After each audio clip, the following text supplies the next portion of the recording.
Don't worry if from time to time you think I'm a little nuts, because I often wonder that myself, honest to God.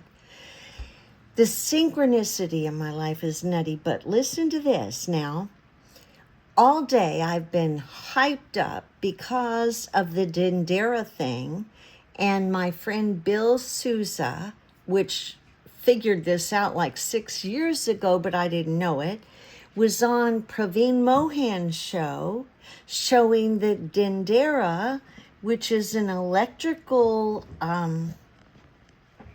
piece of equipment from Egypt.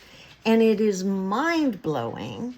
And what it did was confirmed what I was thinking about gravity, that it's BS. But anyway, here's the deal. So I found a lot of stuff in this book, which was from 76, Strange Facts. No, it's called The World of Tomorrow. Okay, so, but the key is 76. So the first thing I'm looking at is, I'm just going through because I love to read these things, right?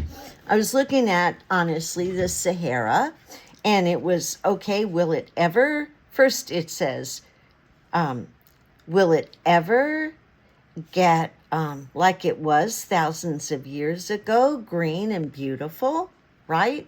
Now, you wouldn't read that in today's literature. And then it says, you know, the problem is trees, blah, blah, blah. And so then I go to UFOs. Not intentionally, I'm just reading through. And it's talking about the enigma of the UFO. Are they alien visitors, hallucinations, or natural phenomena, right? So I read the article, and then I'm looking, and it shows pictures, because this is an old book. But it shows that's one they saw in Russia, right? And so I read all that, and that's very cool. And I'm thinking, very interesting that they were so open and telling about it, right? So, okay.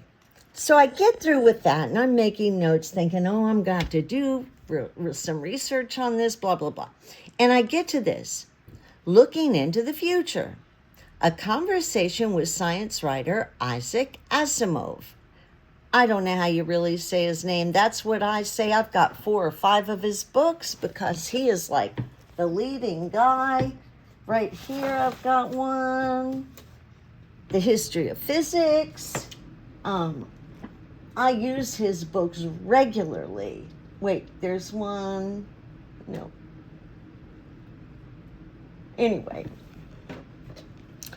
Are you ready for this? You're going to love it. I hope you will, like I did. So he says, the question to him is, prophets have been forecasting the end of the world for centuries. What sort of natural end do you envision for this planet? Will it turn into a giant ice cube, or will it burn up?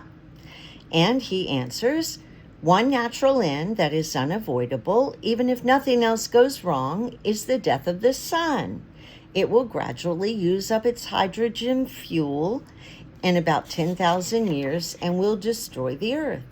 When the hydrogen has been used up, the helium that is left will burn into carbon. Blah, blah, blah, blah, blah. Okay. Then the guy says, what hope then is there? What can mankind do about it? Could we get off this world and live somewhere else in the vastness of space? And here below, there is a picture that says the Great Trek. Before the Earth's resources are exhausted, man may capture wandering asteroids and convert them into huge spaceships, in which he will set off to find inhabitable planets. What does that remind you of? Anything like that been flying around? This is too good to be true. crazy world.